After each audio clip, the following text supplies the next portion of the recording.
to footballgameplan.com, where football makes sense. That's Emery Hunter's Art of Playbook, and I'm Tyler Merkovich, bringing you a CFL preview on the Winnipeg Blue Bombers, who fell into third place in the Western Conference last year. Talk about the QB position. A lot of unsettled questions. Well, you look at who's going to be the starter. That's the biggest number one issue for the Blue Bombers, whether it be Steve Giles or Buck Pierce that came over from the BC Lions. But you want to keep an eye on Alex Brink, quarterback out of Washington State. Highly talented player. It's going to be his first season in the CFL, but he has a lot of hype behind him. He may even steal the spot from both guys who look to be solid, from Pierce and Giles, two guys that have CFL experience and played a lot of football in this league. But Brink will be a guy that will be factored into the mix, and I think he has a real legitimate shot to steal the spot. Well, what could help Brink or those other quarterbacks is the running back stable they have. So talk about their talented tailback. Well, you look at Fred Reed, a guy that rushed for over 1,400 yards last season, had a breakout year.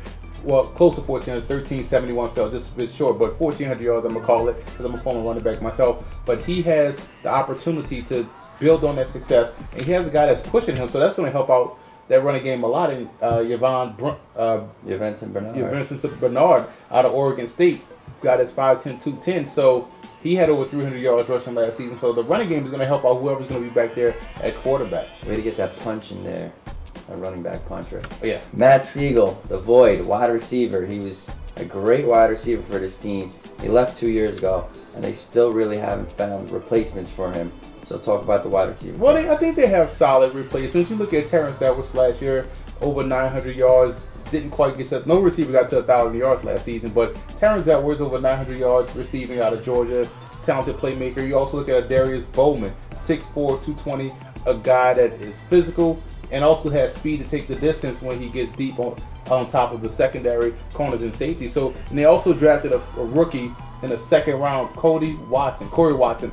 They're going to expect him to come up and play big because they drafted him with their first pick in the second round because they traded away their first round pick. So he's the guy they're counting on tremendously to come in and make plays for him. Well, Morley, Labatt, Kahn, Donnelly, January make up one of the best offensive lines in the league.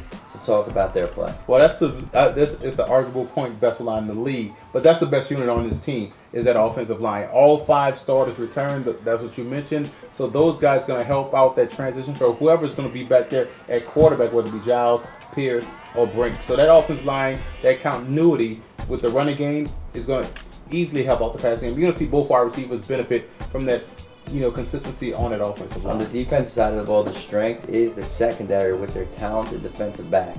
Well, you look at Javon Johnson. First of all, they was the #1 secondary as far as interceptions. They had 31, but the only one that returns is Javon Johnson. So he's going to, help out the loss of those other guys by coaching up the rest of the depth that they have behind him. So that's a big question mark. They moved Keyu Craver down to the inside, the slot corner. So that's going to help out, given that the inside secondary more strength and experience as opposed to the outside. So they're going to move some people around in the secondary. It's going to be a makeshift secondary until they get their legs under them, until they get that continuity going. Defensive line play is vital. They have a very young defensive line unit.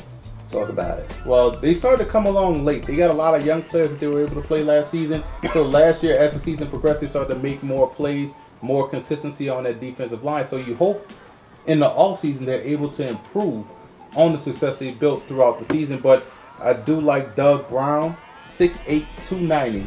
Big guy up the middle. He's going to anchor down that defensive line. So it's going to be up to him to help teach the rest of those guys how to play football consistently for 18 weeks. And question marks at linebacker. Well, you look at the linebacker, Ike Charlton is the only returning starter from that group.